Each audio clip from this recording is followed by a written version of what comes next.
నెలకు 3,000 రూపాయలు నిరుద్యోగ భృతి ఇచ్చే బాధ్యత మాదని మీ అందరికీ హామీ ఇస్తున్నా.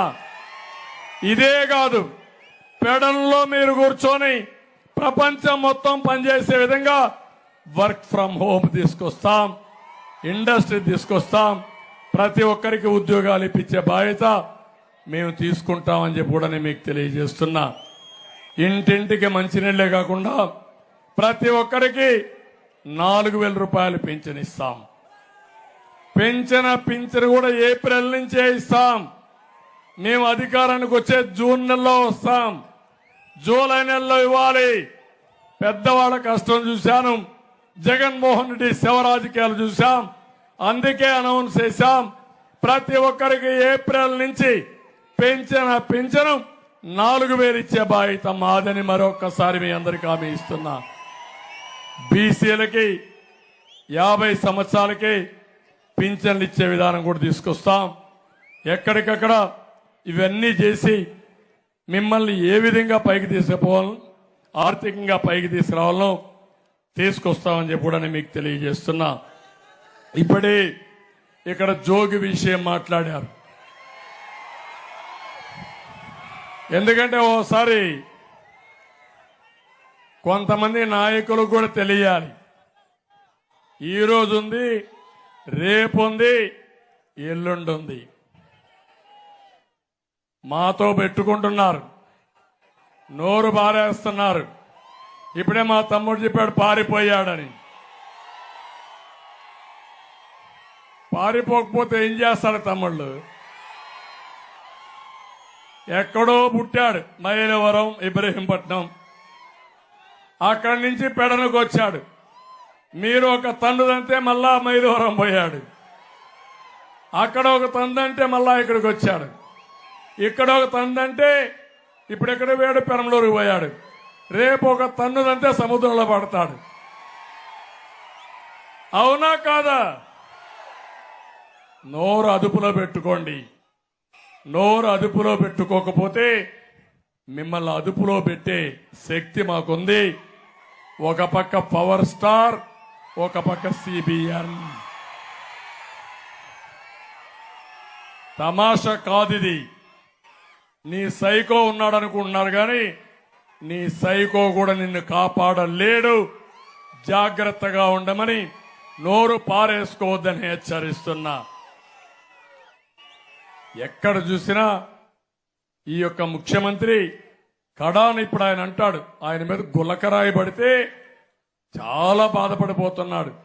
మా ఇంటికి ఈ పనికిరాని జోగిని రాళ్ళు కర్రలిచ్చి పంపిస్తావా నువ్వు అంటే మా ప్రాణాలు నీకు లెక్కలేదు, నీ ప్రాణం మాత్రం విలువ. ఆ విషయం నువ్వు గుర్తుపెట్టుకోమని హెచ్చరిస్తున్నా. ఇతను చెప్పిన పని, చేసిన పనులైతే భూ కబ్జాలు, కమిషన్లు, సెటిల్మెంట్లు, బెదిరింపులు సినిమాల్లో కూడా చూపించుంటారు మా వాళ్ళు. పవన్ కళ్యాణ్ సినిమా కూడా తీయచ్చిండు వాళ్ళందరి మీద తీశారు. కానీ ఇంత భయంకరమైన క్యారెక్టర్లు ఉండరు, అంత భయంకరమైన క్యారెక్టర్లు ఉన్నారు. అవన్నీ కూడా ఎట్లా హ్యాండిల్ చేయాలో చేస్తాం.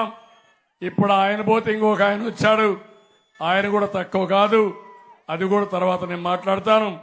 ఇక్కడికి వచ్చినప్పుడు పేడనంలో చేనేత కార్మికులు ఎక్కువ ఉన్నారు, చాలా ఇబ్బందుల్లో ఉన్నారు.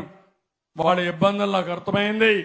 మేము ఇద్దరం ఒకటే మాట ఇస్తున్నాం, వాళ్ళందరికీ న్యాయం చేస్తాం.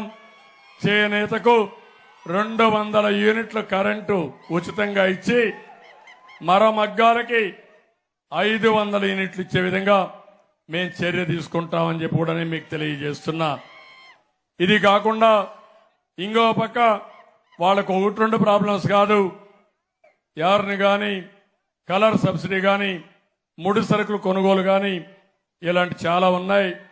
జిఎస్టీ ఉంది. అన్నింటికంటే కళంకారి ఇక్కడుండే చేనేత కార్మికులకి ఒక 5 ఎకరాలు నీళ్లు ఇచ్చి, ఆ నీళ్లలో ఇప్పుడైతే మీరు అది అద్దడానికి ఎక్కడో వెస్ట్ గోదావరికి పోయి పని చేసుకొని మళ్ళా ఇక్కడికి వస్తున్నారు. ఒకటే హామీ ఇస్తున్నా, 5 కాదు, అవసరమైతే 10 ఎకరాలు ఇచ్చి అక్కడనే పొల్యూషన్ కంట్రోల్ కూడా ప్లాన్ చేసి మీకు ఇబ్బంది లేకుండా కళంకారి కోసం ఒక ప్రత్యేకమైన క్లస్టర్ తీసుకొచ్చే బాధ్యత మేము తీసుకుంటామని మీ అందరికీ హామీ ఇస్తున్నా.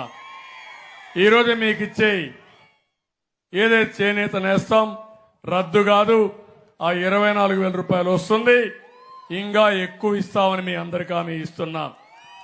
అందుకే మేము ఒక పని చేశాం, బీసీలకు సబ్ ప్లాన్ పెట్టాం. ప్రతి సంవత్సరం 30,000, 5 ఏళ్లలో 1,50,000 రూపాయలు ఖర్చు పెట్టి వెనుకబడిన వర్గాలను ఆదుకునే బాధ్యత మాదని మరొకసారి మీ అందరికీ తెలియజేస్తున్నా. అందులో భాగంగానే 50 సంవత్సరాలకి పింఛన్లు ఇస్తున్నాం. గౌడ కులస్తులు కూడా ఉన్నారు, వారికి కూడా హామీ ఇస్తున్నా. వారే కాకుండా ఇక్కడ కాపులు కూడా నేను ఒకటే కోరుతున్నా. కాపుల్లో చాలా మంది పేదవాళ్ళు ఉన్నారు. నేను ముఖ్యమంత్రిగా ఉన్నప్పుడు సంవత్సరానికి 1,000 కోట్ల రూపాయలు ఖర్చు పెట్టి కాపులను ఆదుకున్న పార్టీ తెలుగుదేశం పార్టీ. దాన్ని సపోర్ట్ చేసిన వ్యక్తి పవన్ కళ్యాణ్ గారు అని చెప్పి నేను మీకు తెలియజేస్తున్నా. 5 ఏళ్ళు అయింది, 2,000 ఇస్తామన్నారు, 2,000 కోట్లు ఖర్చు పెడతామని కనీసం 10 కోట్లు ఖర్చు పెట్టారా తమ్ముళ్ళు? మీరే చెప్పమని అడుగుతున్నా. అంటే మాటలు మాత్రం కోటలు దాటుతాయి, చేష్టలు మాత్రం గడప దాటే పరిస్థితి లేదు. ఇది చాలా దుర్మార్గం అని చెప్పి కూడా నేను మీకు తెలియజేసుకుంటున్నాను. ఇక్కడికి వచ్చినప్పుడు కొన్ని సమస్యలు కూడా ఇచ్చారు, ఆ సమస్యలు కూడా కొన్ని హామీ ఇస్తున్నా. పెడన పట్టణంలో ఇళ్ల సమస్య తీవ్రంగా ఉంది.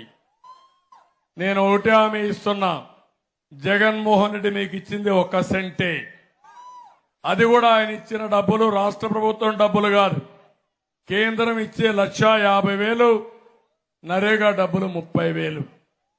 అది కాకుండా ఈ ఇంటి జాగాల్లో పెద్ద ఎత్తున కుంభకోణం, తక్కువ ధర కొని మళ్ళా ప్రభుత్వానికి ఎక్కువ ధర అమ్మి తద్వారా డబ్బులని కొట్టేశారు. ఎక్కడిచ్చారు తమ్ముళ్ళు? ఊరి పక్కన ఇంటి జాగాలు ఇచ్చారా అని అడుగుతున్నా. మీకు ఇచ్చిన వాగుల్లో, వంకల్లో, అడవుల్లో, శ్మశానాల్లో ఇచ్చారు, అవునా కాదా అని మిమ్మల్ని అడుగుతున్నా.